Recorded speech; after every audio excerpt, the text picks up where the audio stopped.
Rachel, you're awake.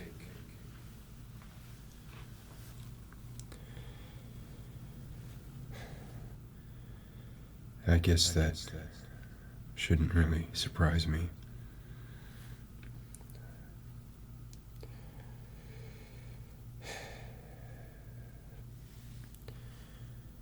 It's difficult to trust the youth these days. You tell them what you can, you guide them how you can, and you hope that they do right, but clearly in this case, Nathan was not very careful in his measurements, because it's only been 4 hours since he left. You should still be asleep. It's alright, it's not going to cause a problem. It's just another tick next to Nathan's name. But you know Nathan, so I don't need to tell you that.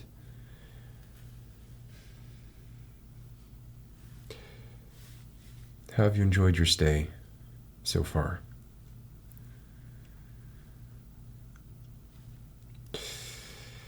Yeah, well, I can understand. It's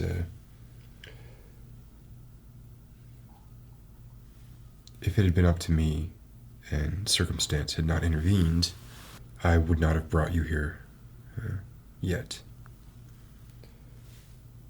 You can see that wall is totally unfit. Well, yeah, you probably can't turn your head that much, but maybe you noticed when you came in, that wall is totally unfinished. There's a lot of sort of junk still over in that corner we got to clear out, and we still have to completely finish the floor.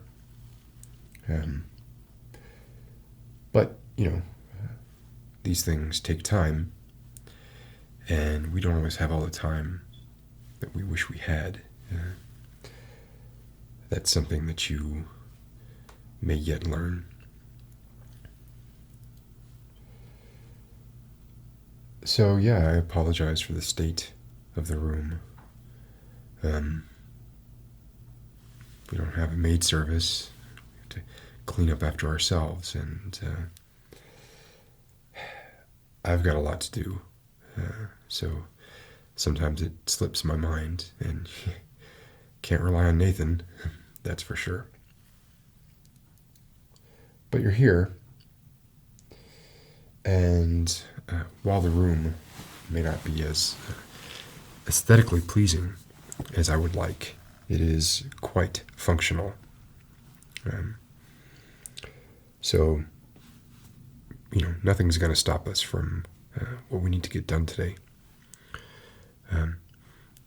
I did notice you were still bound, and that was supposed to be remedied by Nathan.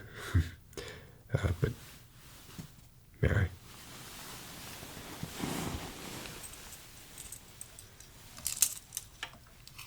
Yeah, this is not good. This could leave marks on your wrists. And unless that was what we were going for with the shoot, we don't want that to happen.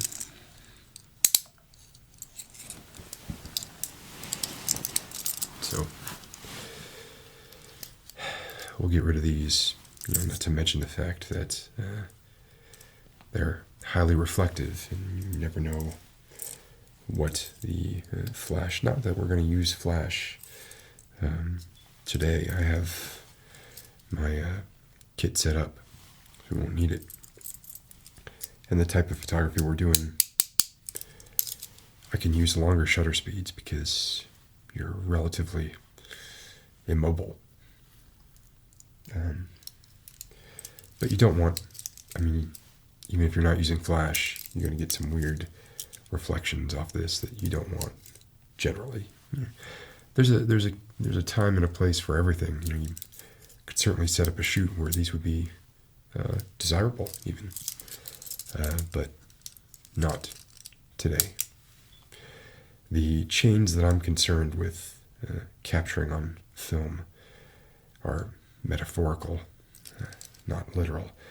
However, Nathan didn't just put these on you for fun.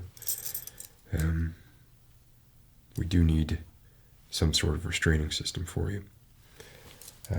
Just not something that's going to catch light weird, not something that's going to leave marks on your wrists. So, I think I have something.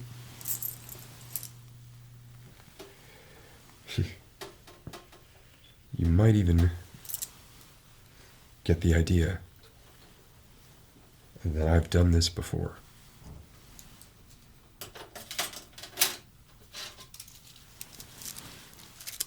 Zip ties. Disposable, cheap, and at least as effective as handcuffs.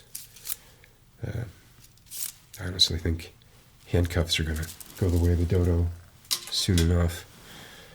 There's really no need for them.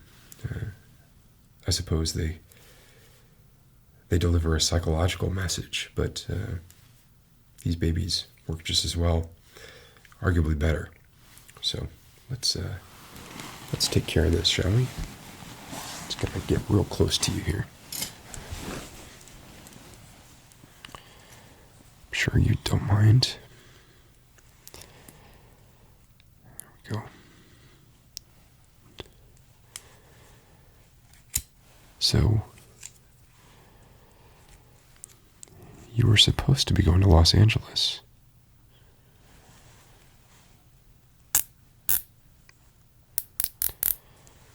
And you probably would have arrived there. Probably not until tomorrow. So, we still have some time before anyone gets too suspicious.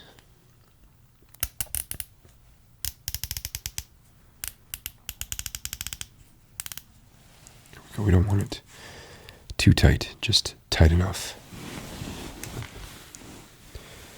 It's a matter of practicality. This isn't for fun.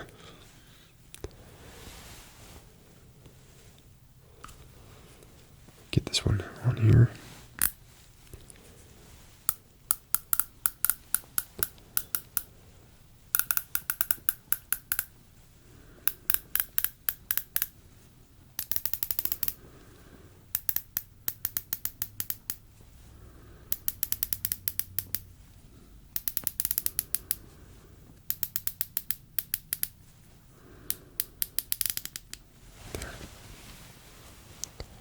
Should do it.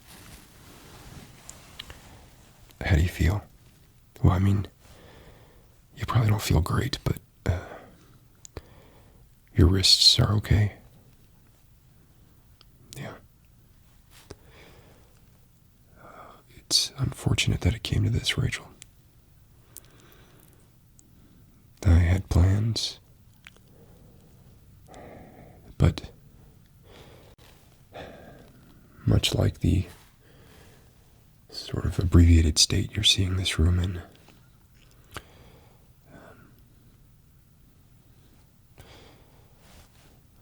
God laughs at plans.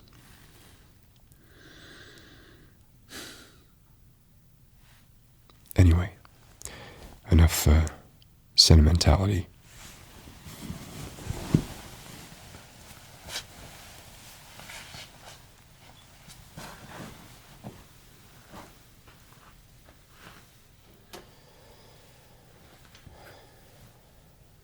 Now,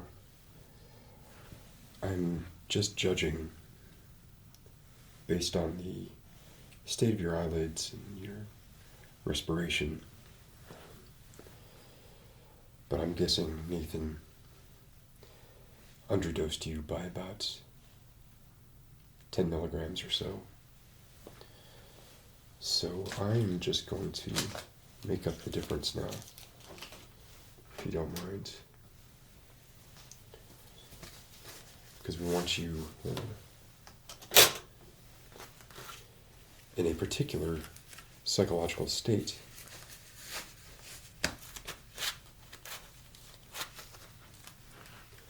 It's not going to do us any good if you're a ball of nerves and we don't get the pictures that we want. The whole point of this is to create art, not to cause you any more distress than we have to. And I certainly don't get any pleasure out of this, apart from the pleasure of creating something beautiful.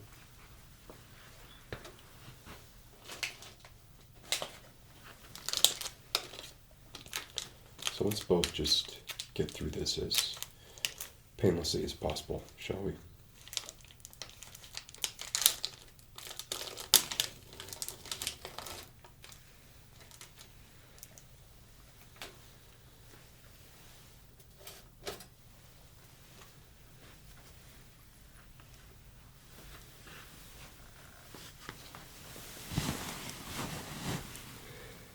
I think you've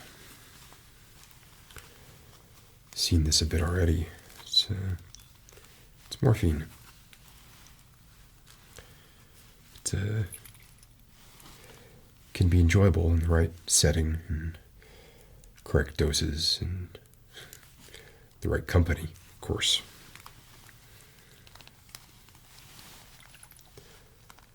I'm running a bit low, but it's not a problem. I have friends in, well, I was going to say high places, but maybe low places, more accurate. So, refilling my prescriptions is not much of a problem.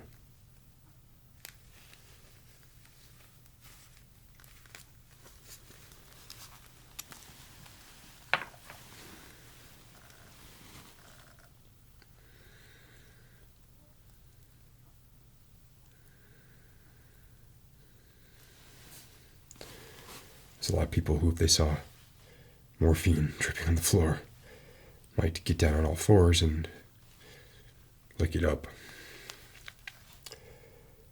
We are more elegant creatures.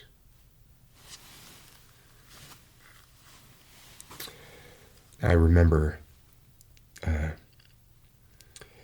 you seem to have a thing about needles. I'm not sure what Nathan did. I'm guessing he was less than considerate with both his demeanor and his technique. I find that the thigh is a pretty good place to chip. So, you're not a stick, so, you probably won't feel this hardly at all. Okay.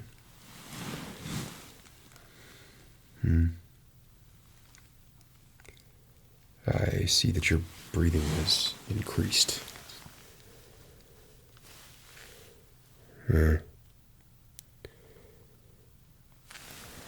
Yeah. Your heart rate's gone up. You're panicking.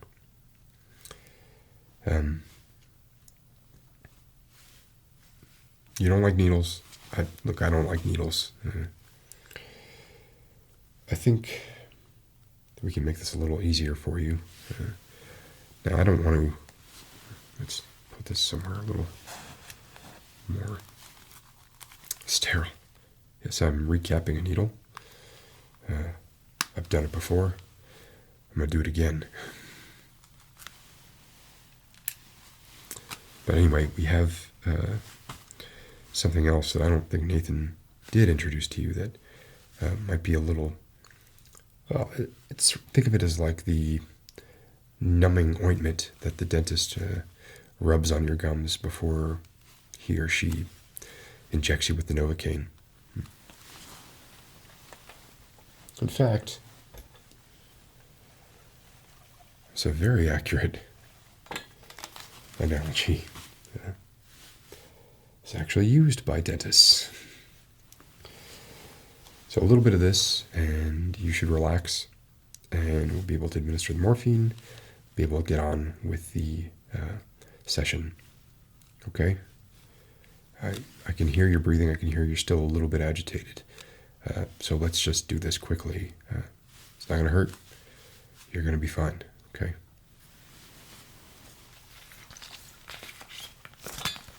I'm going to put this mask over your mouth and nose. Like I said, your respiration is kind of elevated, but just try and slow it down a little bit. Breathe in through your nose, out through your mouth, and just take several measured breaths. And before you know it, you're going to feel better. Okay.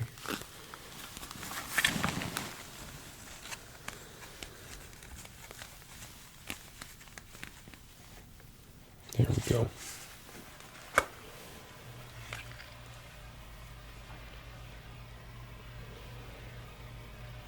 Perfect.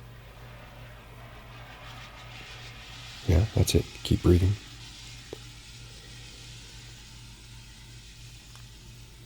That's wonderful. Oh, don't want, not too much. We don't want your eyes starting to close a bit. We don't want that. So let's put this back. Turn it off.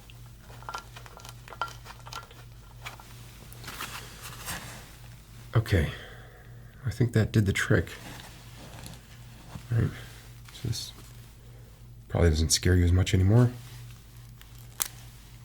It's not a big needle, and I don't have to, I'm not going to put it in all the way.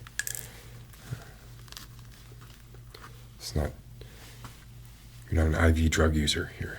Okay.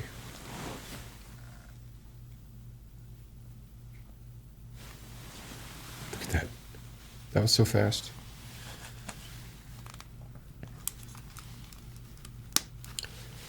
Now, honestly, did you even feel that?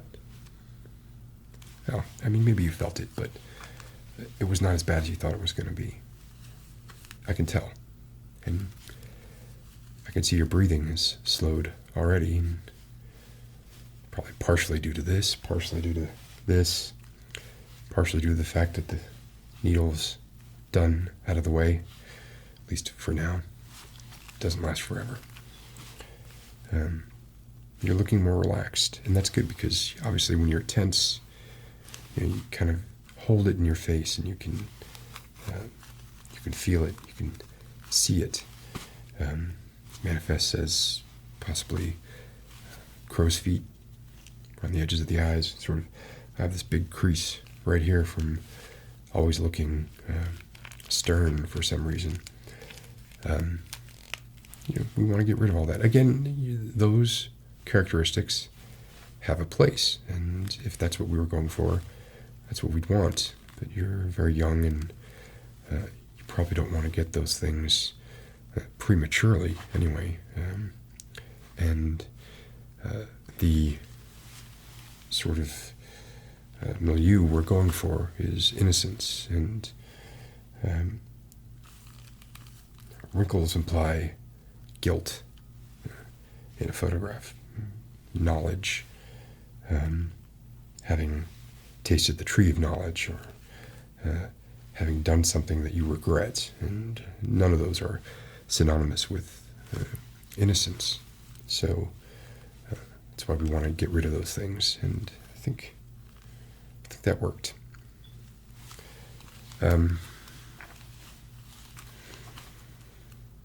You're still a bit of a mess, so I wanted to just kind of clean you up a little. I mean, like I said, we did a lot of construction in here. So there's a lot of dust, and quite a bit of dust on you too. So I just want to sort of get rid of that before we proceed to the pictures. Maybe you could use a little bit of makeup, and then we'll get started, okay?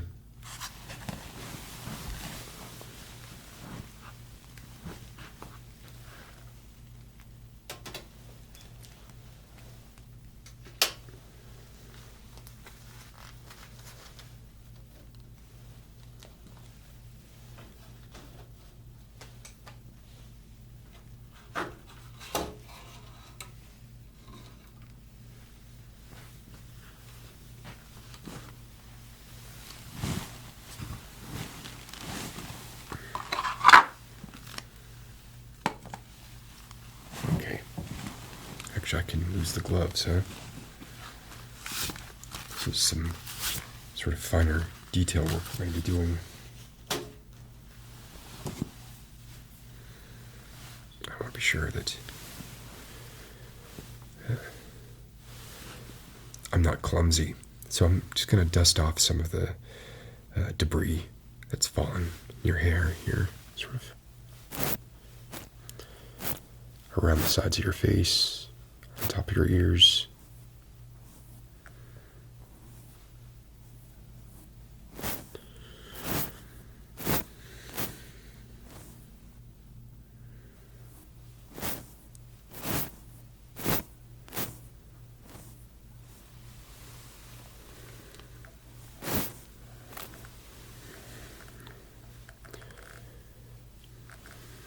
Over here, we got some.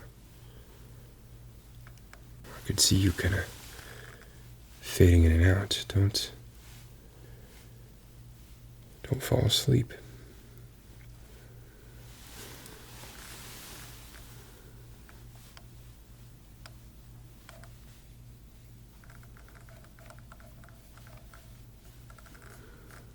There we go.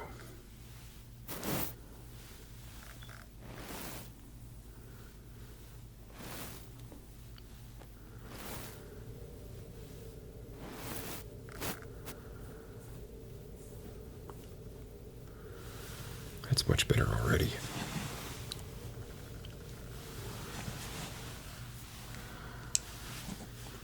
See, there's a few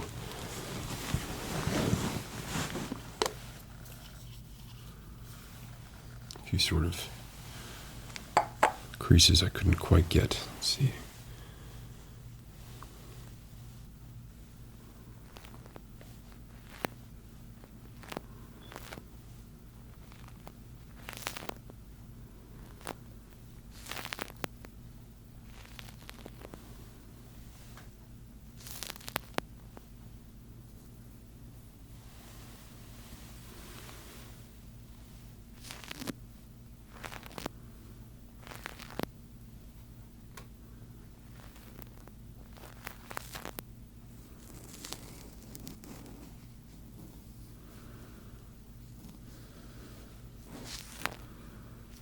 I don't think there's any asbestos here, but you just never know. Wouldn't hurt to get it out as much as possible.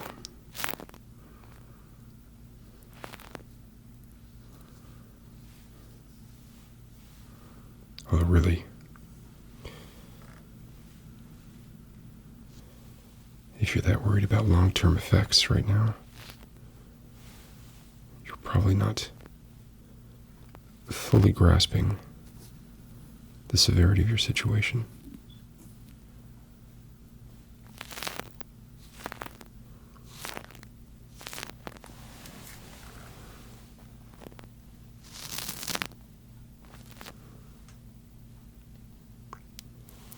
This floor is cold. You've been on this floor all night.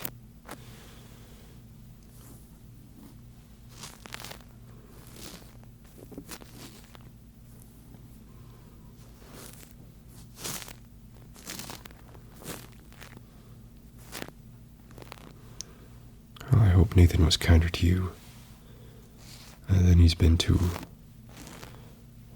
my other guests.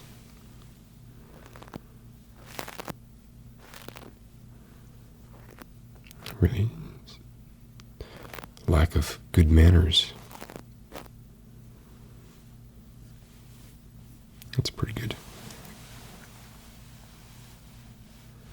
There's nothing that special to it. Just be nice. I just apply some cover up.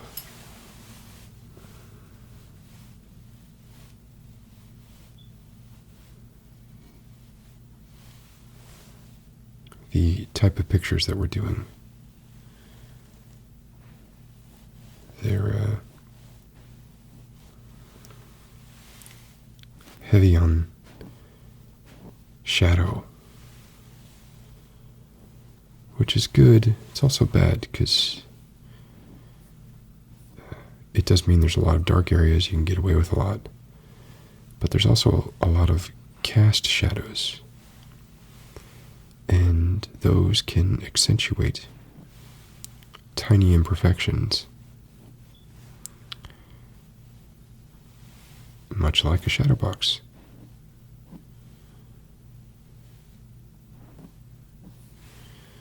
Or Plato's cave.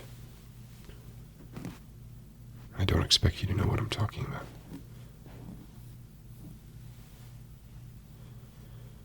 But if you do, maybe I underestimated you.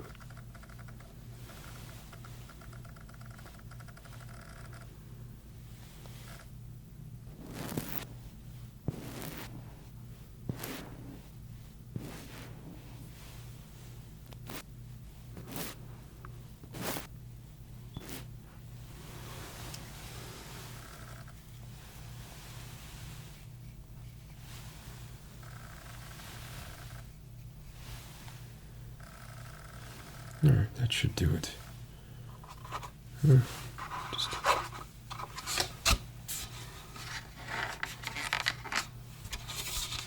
last little bit here.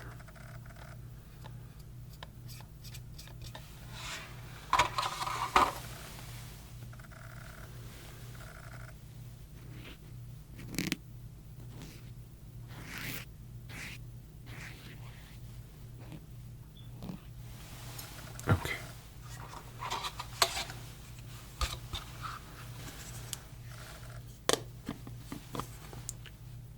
You look great.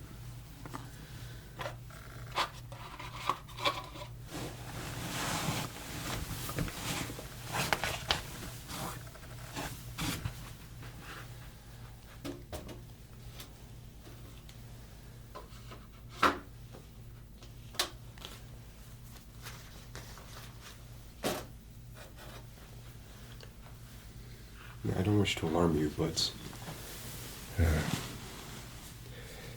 I did notice some slight sort of pupillary weirdness going on while I was cleaning your face. The last thing we want is some sort of David Bowie effect with you.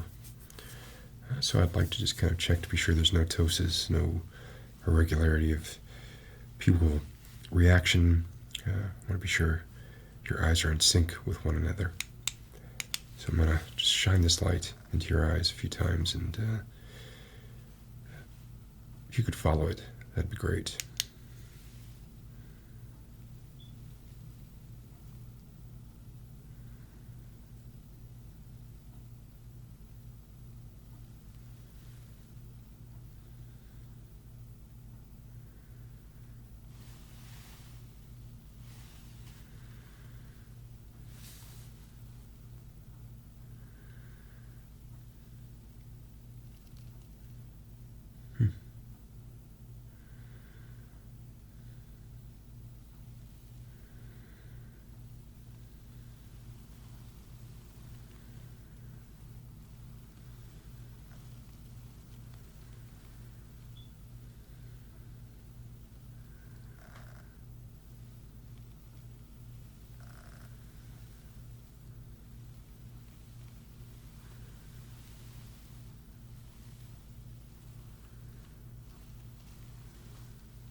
acceptable. There's a slight lag, which I'm guessing it's pharmacologically induced. But like I said, we're not doing sports photography here. We have time, so I'm not worried about it. If it takes your eyes a moment to adjust, we will give them that moment. Okay? Nothing to worry about.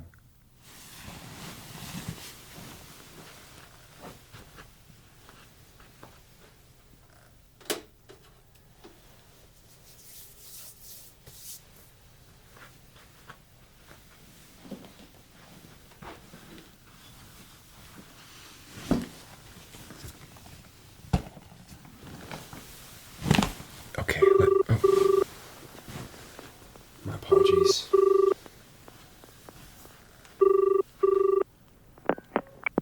Oh. Just be a moment. Max, this is a surprise. What can I do for you? I kind of expected this to go to your voicemail. Am I disturbing you? Max, we've talked about this. You're my student. Helping you is my job. Now, what did you call for? I had a question about the Everyday Heroes contest. I mean, I haven't changed my mind or anything, but I was curious about something. I knew it. I knew it. You see, Max, you can't deny your nature any more than I can. Passing up on an opportunity like this, I don't think you have it in you not to try. I don't know, maybe. We'll see, I guess.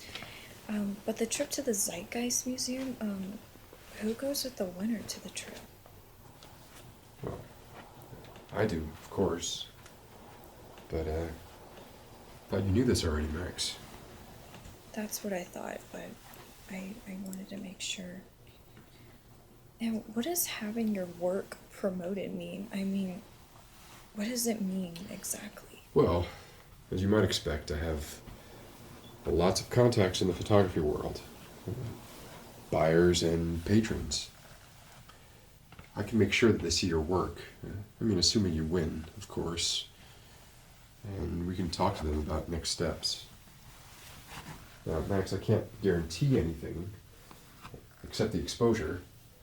But, I mean, I think it's likely the winning piece would at least be featured in other museums and publications and might even get purchased. Publications? Yeah, Photon, Day and Night, Photofire. I think they'd all be interested. It's no joke, Max. Don't pass it up. Maybe you're right. I'll think about it. Thanks, Mr. Jefferson. Max, I wouldn't be hounding you about this so much if I didn't think you had a real chance at winning. I know, thanks. By the way, have you seen Rachel around campus lately? Was she in class at all last week? Rachel? No. I haven't seen Rachel around campus, not for a few days. Maybe she's sick. Yeah, you're right, probably. Okay, well, thanks again, Mr. Jefferson. I'll see you Monday. Sure. No problem, Max. See you then.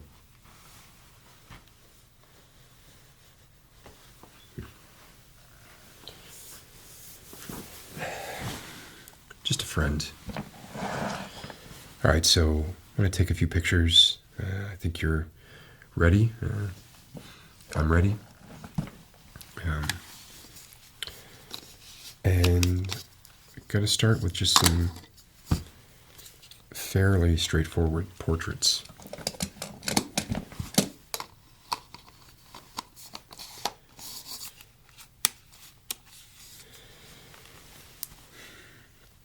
You were never my best student, Rachel. I know you had your reasons for taking my class, valid or not, but knowing a little bit about photography is important for a lot of reasons. It's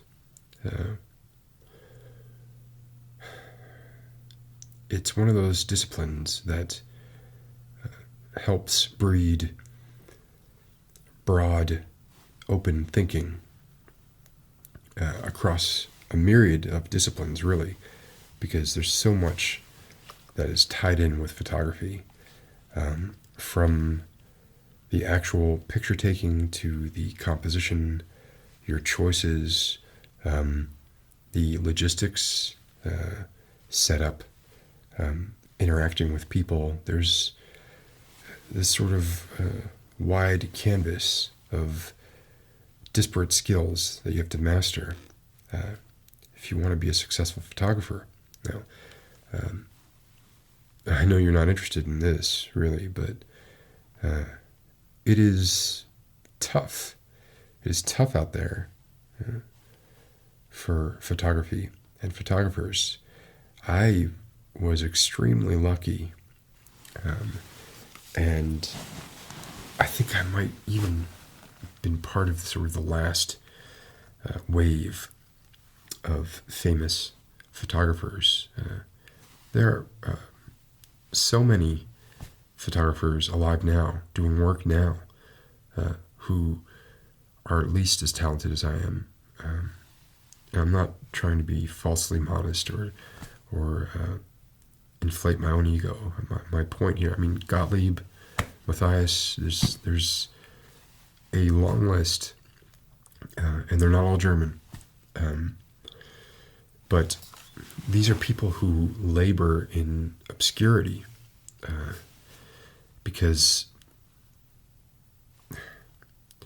photography has been consistently, over time, undercut, and the equipment and the means have become so inexpensive that you would think that's a good thing. And maybe in part it is, and much the same kind of thing is happening in music. But what it has done has been to deprive a thriving community of professionals their work, their viability as photographers, and they've had to go into other fields. And what you're left with is a culture of amateurs who are willing to work on spec, willing to compromise their own vision based on the wants and or needs of the client. And I mean, if we're being honest here, I mean, there's plenty of room in the world. The world needs clothing catalogs too. It needs furniture catalogs. There's lots of areas where photography can be put to good use. It doesn't all have to be high art. I guess what I'm saying is the market is flooded, and it makes it very difficult because people are looking at the bottom line constantly instead of the bar. And if they can get 75% as good for 20% of the money, of course they're going to do it. Of course they are. And photography is also one of those disciplines where it's fairly easy to become a decent photographer. Let's say an 8 out of 10, let's say a 7 out of 10. Pretty much anybody with a fairly decent eye can become a good photographer. And I don't mean that in a pejorative way, and I don't mean that in an overly complimentary way. I just mean good. But it's that last sort of 15, 20% that's really difficult to achieve, and very few people get there. And because of the culture that has been created around photography, fewer people still are getting there now, and I fear that that's only going to get worse as time goes on. So I'm paid fairly well by Blackwell Academy to teach the younger generation that photography can be a viable career. I'm trying to convince Principal Wells against that and trying to convince him that it's much better to view photography as a sort of liberal, broad liberal science that the practice of which, much like the practice of music or any art, confers a panoply of benefits that maybe are not immediately recognizable. And that's the hard sell right there is the benefits are not immediately recognizable. Therefore, they can't be quantified. Therefore, Principal Wells or whoever it is cannot go through in front of the board of directors and say, here are the things that are going to be improved and the demonstrable benefits of this curriculum. So it's unfortunate, but I'm trying my best, and I have some pull just by nature of sort of my name and the work that I've done, and the students that I draw to the school, like yourself. So we'll see. But for now, I sort of have to put on the brave face and say, yes, if you want to be a photographer, you just have to apply yourself, and you'll become rich and famous.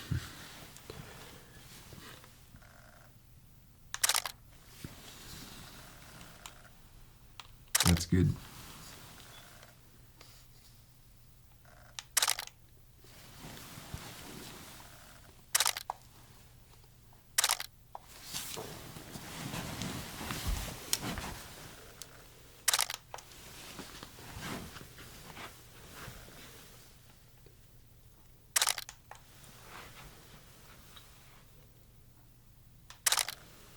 I don't know if you noticed, but we're also recording you on video. That's just for me.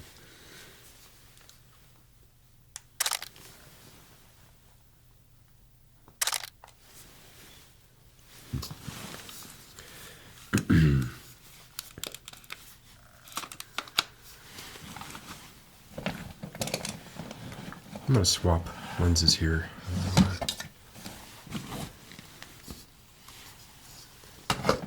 Shoot at a longer focal length. Of course, you remember the benefits of shooting at a longer focal length, don't you? Well, why don't I brief you?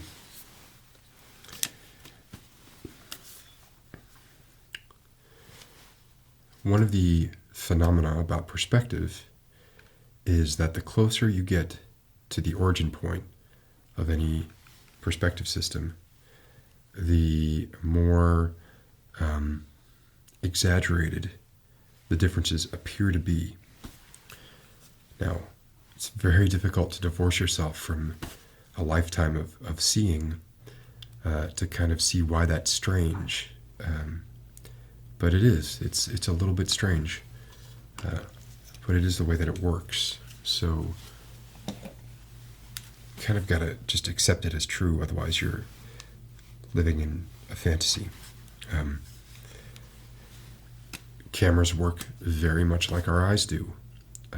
They create two-dimensional representations of three-dimensional scenes by focusing light on an image plane. Now, there are a lot of people who will say, well, the longer your focal length, the more compressed the space that is shown. That's like a half-truth, because it attributes a quality to focal length that is actually just a byproduct of focal length. What it really is the further you are from the image plane, the less the percentage of change in a given axis that's perpendicular to the image plane appears as a shift in perspective. So the further away you are, if you are 20 feet away from me and you come forward about an inch, the the camera can't really discern that well. The percentage of your change in position relative to the plane of the sensor of the camera is really tiny.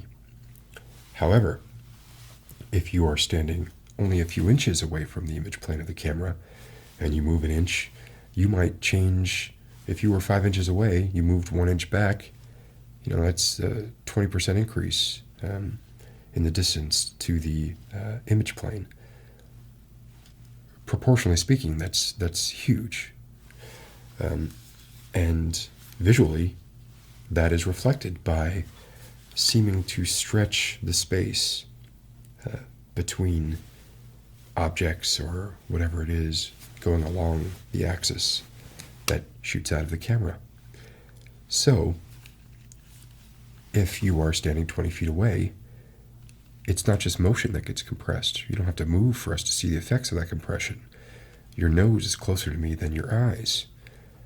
If you're 20 feet away from me, the percentage of distance compared to the distance from the image plane of the camera, negligible, very tiny.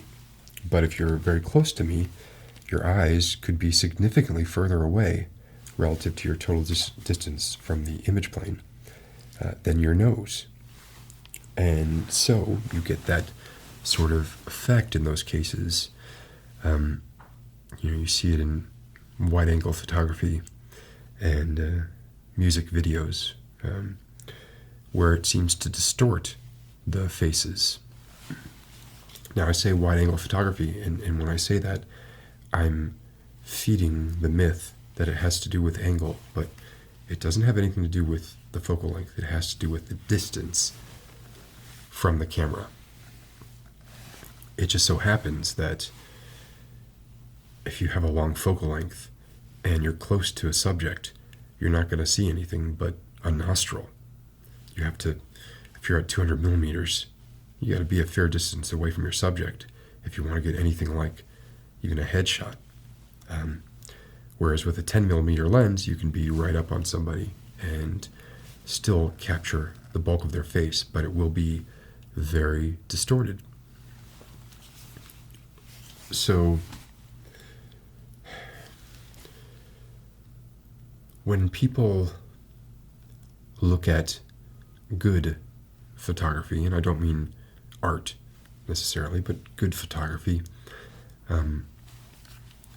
you can't expect a layperson to necessarily know exactly why they like what they like. It's not their job, Their job, it's not even their job to like something or not like something, but assuming that they do like something, it's not their job to know exactly why. So they can look at some pictures from, say, a wedding, and shot at 85 millimeters, some nice workmanlike headshots, and they can say, that looks professional. Why does it look professional? They can't put their finger on it. Maybe it's the fact that they were so dressed up, the subjects, or it's the lighting, or it's the focal length. The focal length has a lot to do with producing pleasing-looking faces, and that's why cheaper cameras, phone cameras, etc., give a certain kind of look that just, even if you can't put your finger on what it is, you look at it and you think, oh yeah, that's a sort of non-professional image. Whereas if you're working on a longer focal length, the images tend to look flatter, more compressed, more natural to your eye, and therefore they look more professional. All else being equal, obviously there's a lot of other factors that come into play.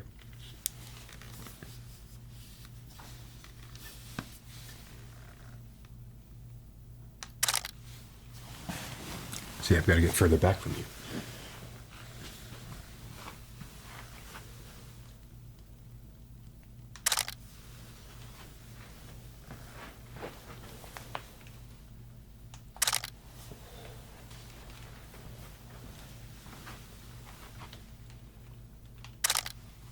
this is good, actually.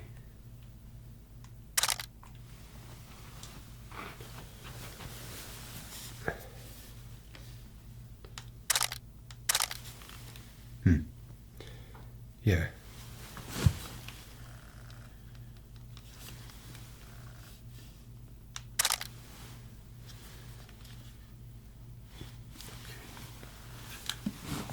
It's good. This stuff is coming out good.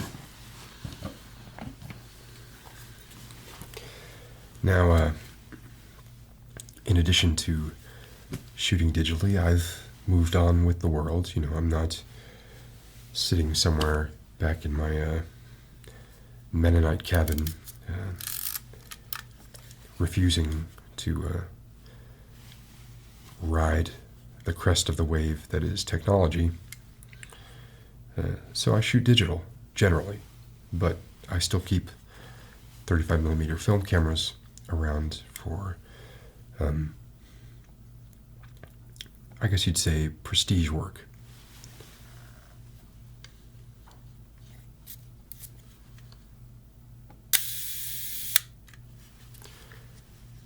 Doing some long shutter exposures at really low ISO.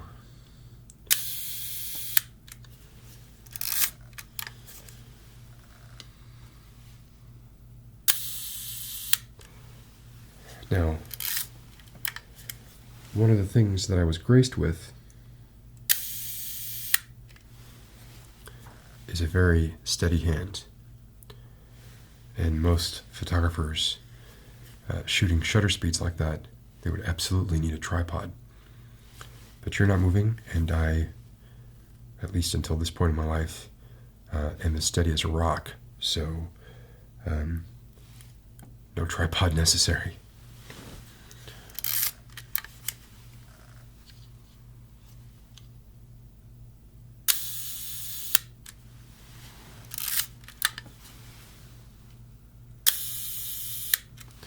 Do some quicker exposures as well.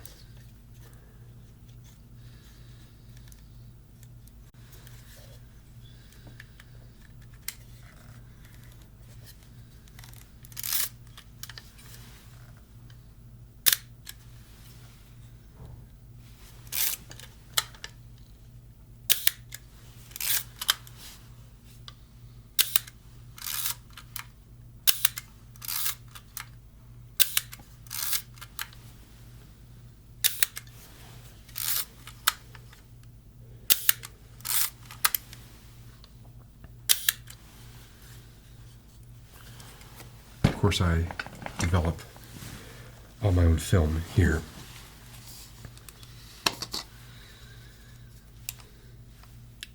Interesting thing about this lens, as you know, when we started our Elements of Photography class, I insisted that everybody have a 50mm lens in their kit.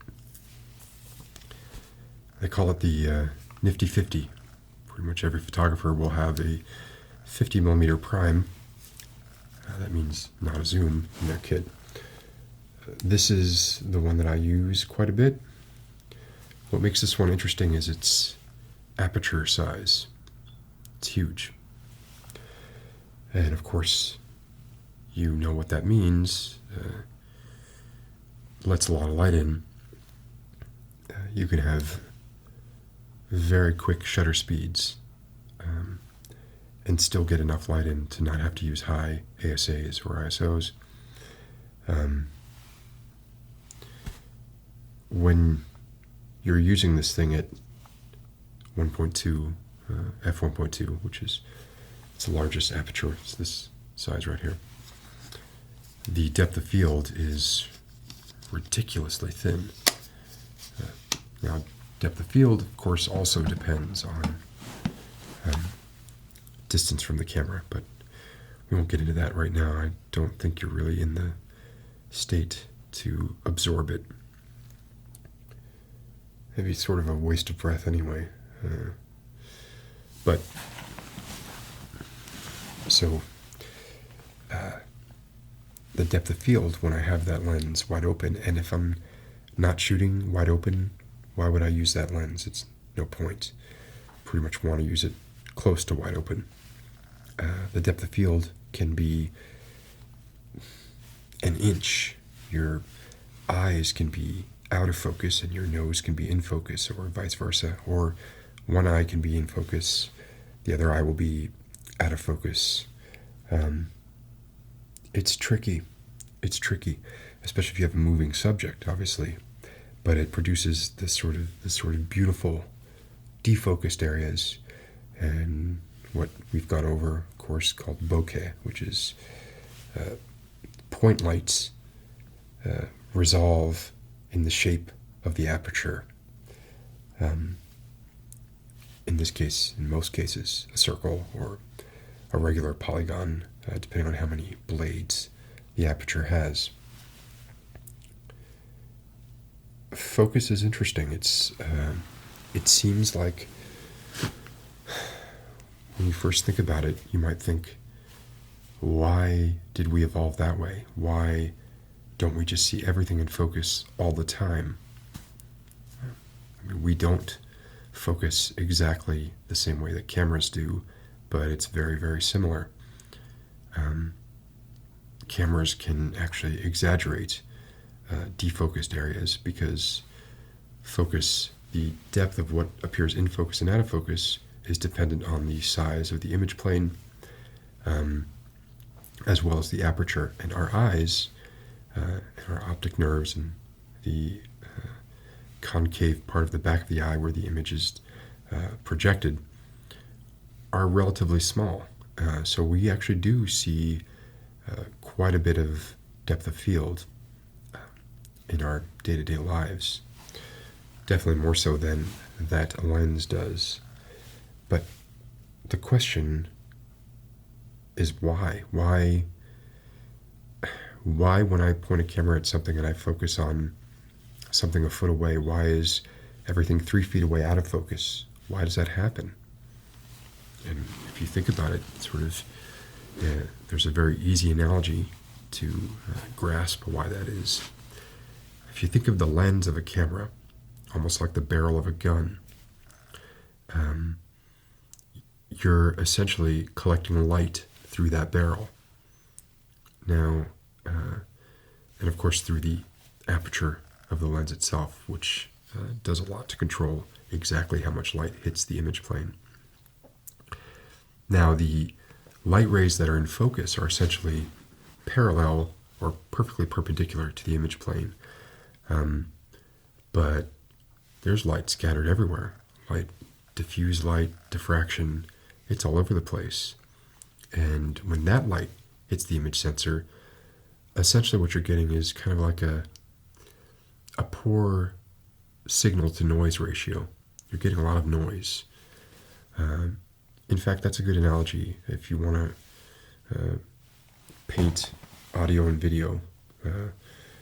Defocused areas are kind of like the noise in any signal. Now, as it turns out, and you can do this in audio too, it's possible in video to sort of use that information, even though it's not focused light that you're receiving, you can still use that information. For one thing, you can use it to tell that something's further away than something else. But there's a lot of things you can do with it, and I don't want to get too much into this. I feel like I'm practicing a lecture on you.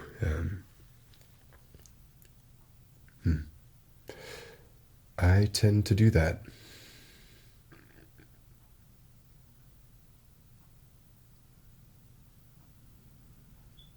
And I'm thinking about it. I think maybe I'm stalling.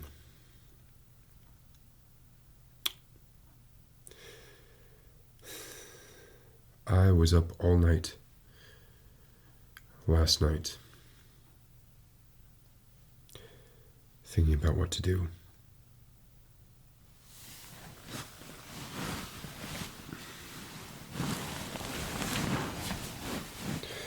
Not just about you, but obviously you're a big part of it.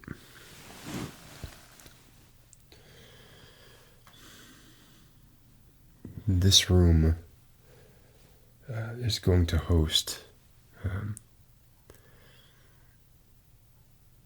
some amazing subjects and is going to produce some incredible images. I think it produced some incredible images tonight. But I needed help to do it. I don't have the bankroll to do this kind of thing alone.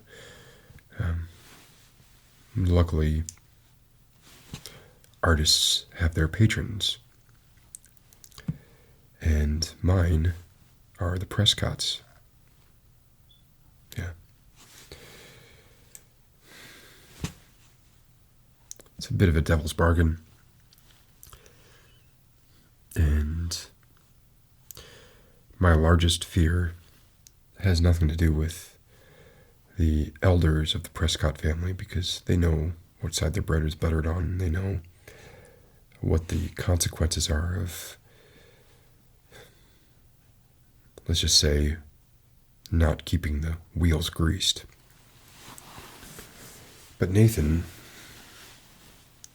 is young and stupid.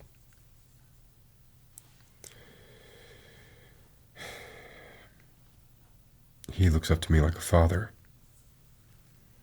At first I thought that was useful. And I did try to use it.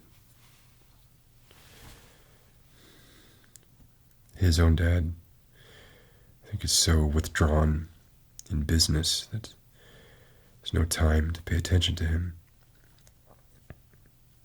Well, I had time for Nathan. But the problem is that I just don't feel like he can be trusted. I mean, look what he did to you. You know, he underdosed you, left handcuffs on your wrists. He's not careful enough. He's not diligent. He's going to make a mistake. And when he makes a mistake, I have no confidence at all that he won't just sell me out to save his own skin. In fact, I know he's going to do that. So I need to plan against that.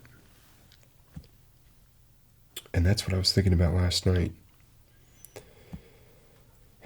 And I was thinking, what would scare Nathan so much that he would be under my thumb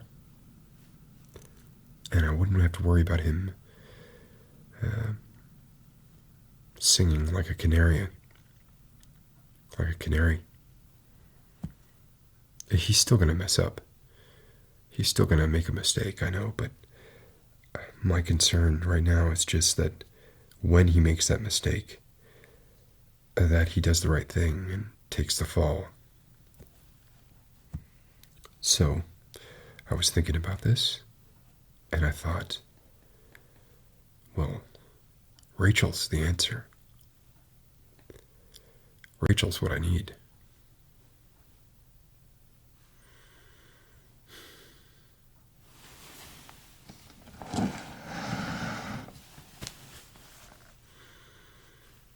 So you're going to help me.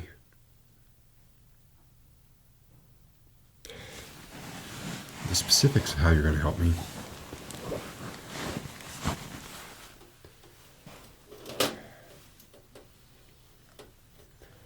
probably not going to be music to your ears.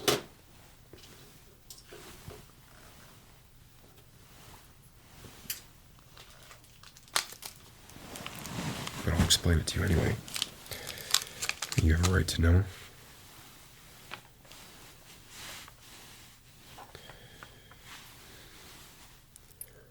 This is morphine. About 15 milligrams of it will get you a decent high. This is Dilaudid. The effects are much like morphine. they're both opioids. But Dilaudid will get you high on 0.5 milligram to 1 milligram.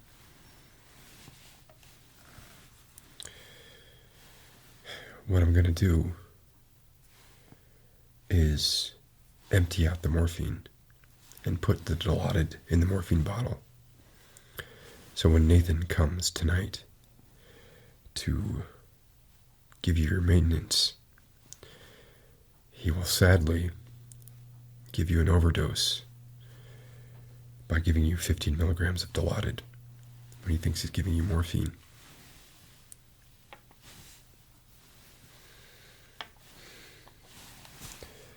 Very similar, but the efficacy of one is much greater than the other. And when you have your unfortunate overdose, I will have Nathan right where I want him.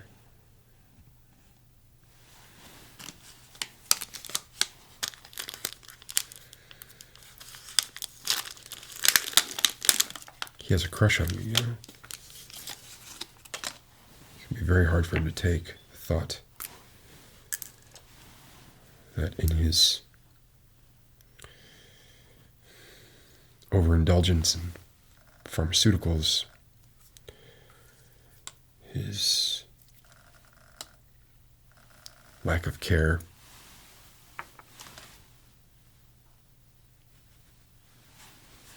his hot-headedness, that he caused your death. Of course, he'll confide in me, and I'll assure him that, of course, everything's all right. I'll keep your secret. But, of course, you see where this is heading. He has to keep my secret.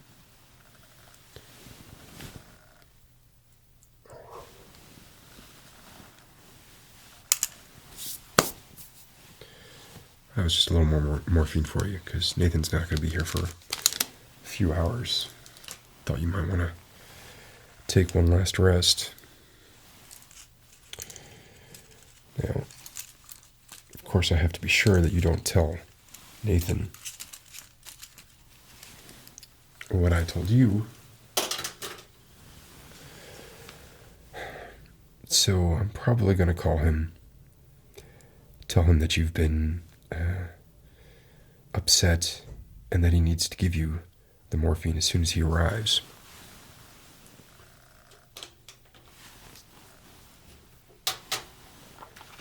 And to make sure that you're not talkative when he does arrive,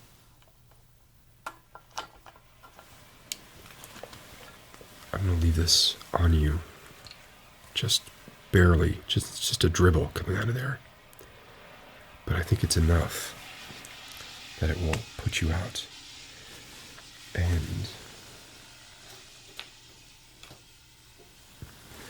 when Nathan gets here, he'll give you his, what he thinks is morphine, and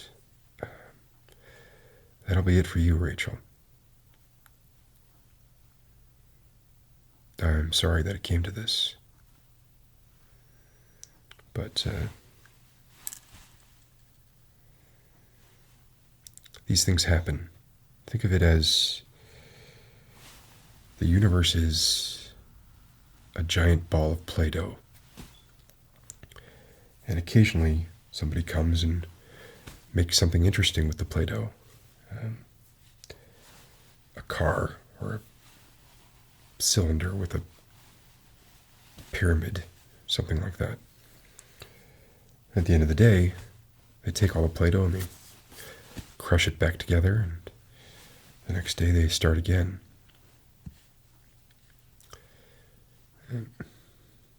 I'm not saying nobody laments the crushing of well-constructed Play-Doh, and if it's not inappropriate for me to say, Rachel, you are exceptionally well-constructed Play-Doh. But it's not a tragedy. They know the next day gonna make something else with the Play-Doh. Maybe even something better. And in that case, the real tragedy would be that you didn't die sooner.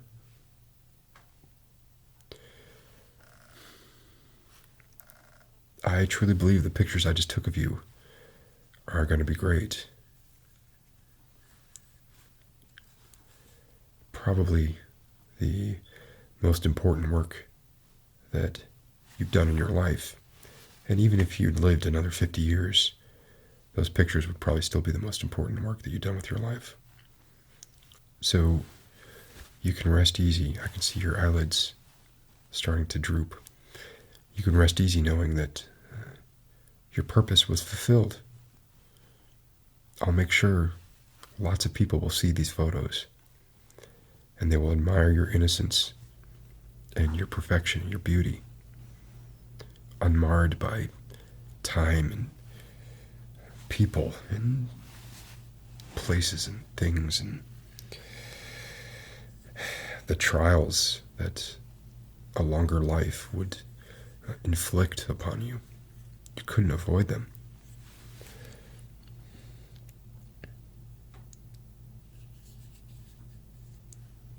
It's a mercy killing. Doing you a favor. I'll have to do a good job of hiding you. I know Nathan's talked about this remote place, kind of junkyard. I have to be careful not to get too ahead of myself. Just let things unfold naturally. But it's worth thinking about. All right, Rachel. I'm going to start developing these photos. Looks like you're about to go to sleep.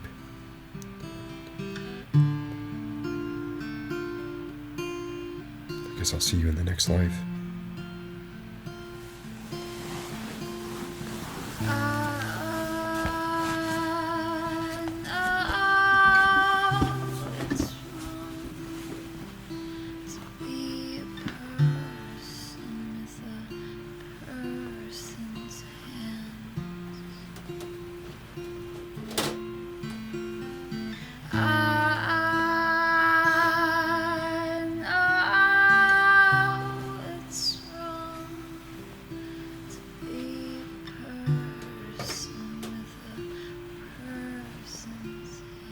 Goodbye.